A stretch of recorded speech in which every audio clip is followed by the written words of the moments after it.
Сайн уу?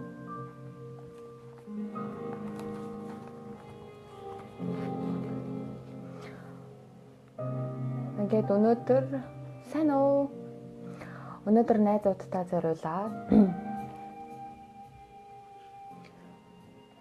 Баян дэлгэр ахын амжилтын амьд сорнос номыг дахиад уншихаар боллоо. Яагаад гэвэл хүмүүс нөгөө номныхын жоохон хэсгээс уншсан учраас нэмээд дахиад жоохон уншаад өгөөч гэсэн байгаа. Тэгээд Баян дэлгэр ах маань өөрөө номоо уншихыг зөвшөөрсөн. Тэгээд мэдээж бүгдийг нь бол уншихгүй. Жоохон хэсгээс нь энэ номыг танилцуулангаа уншиж өгч байгаа юм шүү. Тэгээд цаг заваа гарган сонсож байгаа та нарт маш их баярлалаа. Дээрээс нь энэ номыг боломжтой бол та бүхэн Монголоос худалдаж авах боломжтой шүү. Энэ номыг зохиолч нь Баян дэлгэр ах зарч байгаа. Дээрээс нь номын сангуудаас номын дэлгэрүүдээс Монголоос авч болно шүү.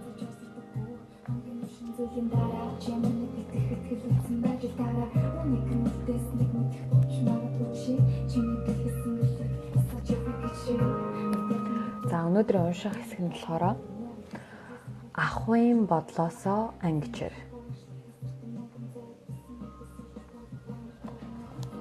Яг энэ талаар би яг өчигдөр уржигдэрхан бас ажиллаа явж байхдаа бодоо явж байсан сэдв яг таарсан учраас уншмаар өөр ирэхгүй уншмаар санагдлаа.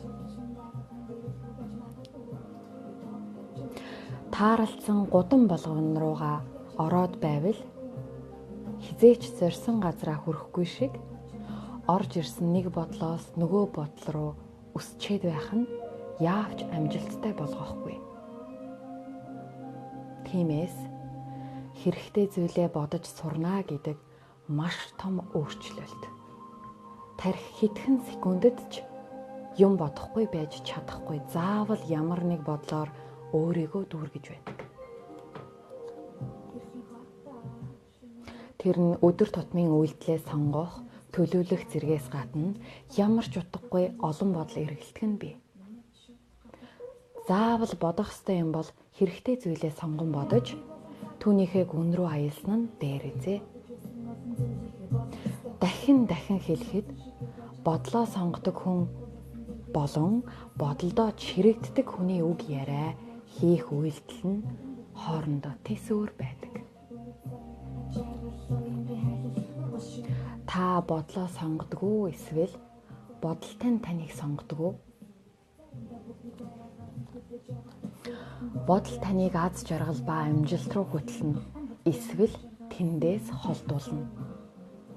Өдрийн турш дэми бодлоор өөрийгөө хөглөж суусан хүн маргааш яах учраа олоогүй тул дахин дэми бодолд умбах нь илүү амархан. Бидний бодолд бидний амьдралын үн цэн, ертөнцийг үзэх үзэл, харилцааны түүхүүд минь бичээстэй байдаг. Тэрхүү бодлороо ирээдүгээ буддаг нь хүний харан шин.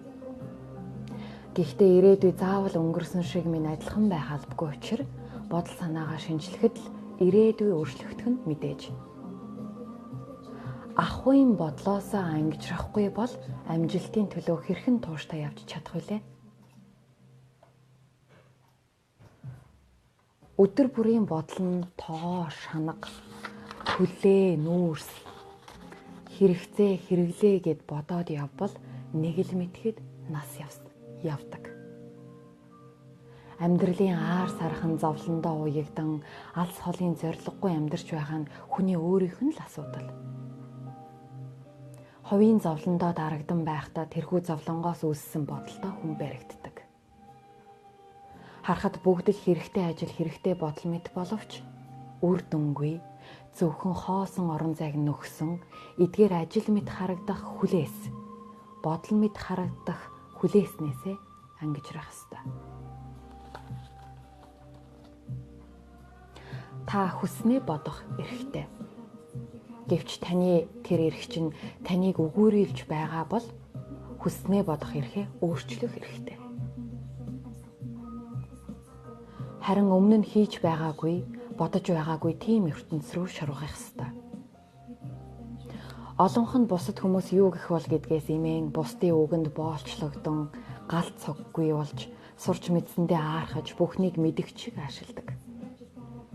Ийм хүмүүс нь өнгөрснийхөө ой дурсамжинд дарагдан өсөлтгүй илж ирсэн үзэл санаа, хов живийн чанартай мэдээгээр тархиад үргэн үлдсэн жаахан зайг нь өрөөлийг шинчихэд зориулдаг. Тарих тэртээ тэргүй ямар нэгэн бодол заавал тээдэг, тиймээс хэрэгтэй бодол тээсэн нь илүү дээр шүү дээ. Ашиг тусаа өгдөггүй бодлуудаа шүүж үзээд өөрт хэрэг болдоггүй хэрнээ ихцээ эзэлдэг тэдгээр файлуудаа өөрчлөх цаг болсон. Өдрийн турш бусдын талаар хэрэггүй ямар бодол давтагдаад байгаагаа шалгах ёстой. Толгоогоороо бодож гин үү? Хэрэгцээ хүслээрээ бодож гин үү? Гэдгээс их зүйл шалтгаалдаг. 10 жилийн өмнөх боломжийг одоо харахад амархан байдаг. Учир нь бүгд л хэрвээ би 10 жилийн өмнө байсан бол ингэх байсан, тэгэх байсан гэж ярьдаг.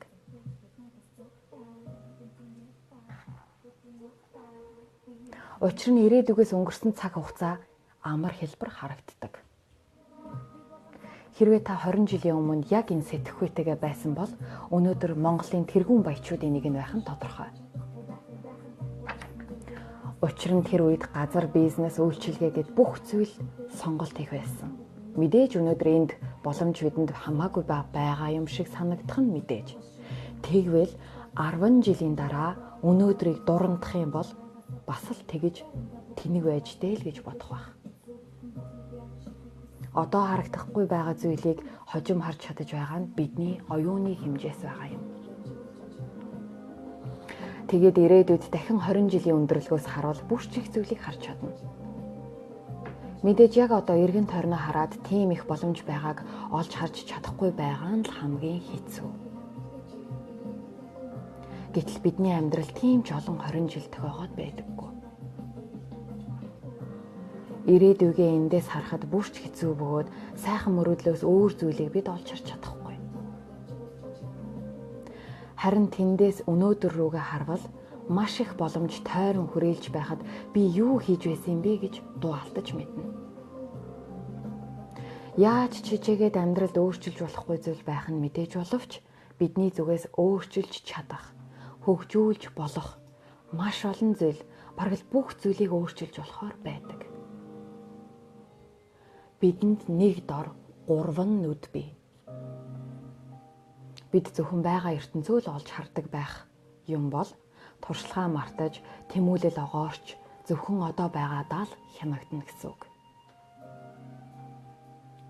Сайндаа л ирээдүй таамаг төдий өнгөрсөн харуулсал болж одоог харахад ойлгомж багтай байх үз. Харин хүний тарих 3 цаг үеэ нэгэн зэрэг мэдэрч байхдаа л хамгийн зөв сонголт хийж чаддаг юм. Өнгөрснийг харах нүд, одоог харах нүд, ирээдүйг харах нүд. Хэрвээ та ирээдүгээ үнэхээр их хайрлаж байгаа бол өнгөрснөөсөө сургамж авч одоо цагийг хариуцлагаараа дүүргэх ёстой.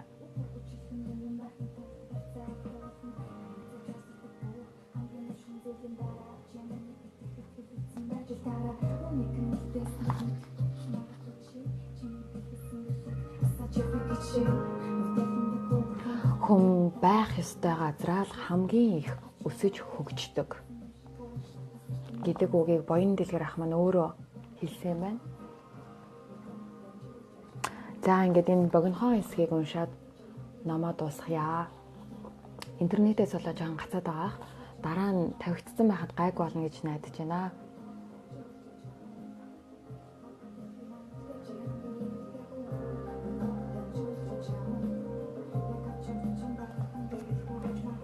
Дээр ингэсэн байна. Зарим бодлууд гуниглуулж, зарим нь баярлуулж, зарим нь гайхшруулж, зарим нь сул дорой болгож, зарим нь хүнийг хүчрхэгжүүлдэг. Та юуг илүү их бодно, түүндээ илүү их хүч зарцуулж, тэр хэрээрээ тэр бодлоосоо хамааралтай нэгэн болдог. Хүний үйл хөдлөл, хийсэн ажил, бүтэлгүй байдал, үр дүн муутай хэрнээ нөр их хөдөлмөр зэрэг нь тухайн ямар нэг байдлаар буруу бодол тээсээр ирсний том баталгаа юм.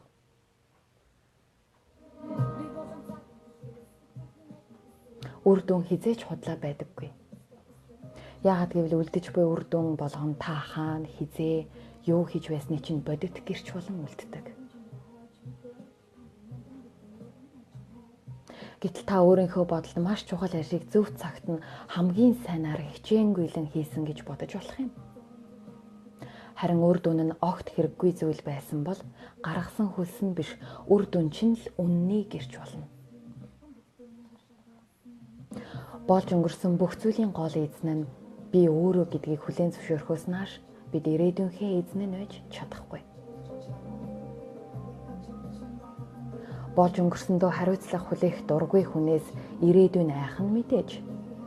Учир нь бид өнгөрсний хариуцлагыг өөртөө хүлээхгүй юм бол яаж ирээдүйн хариуцлагыг өөртөө авах ёстой гэж.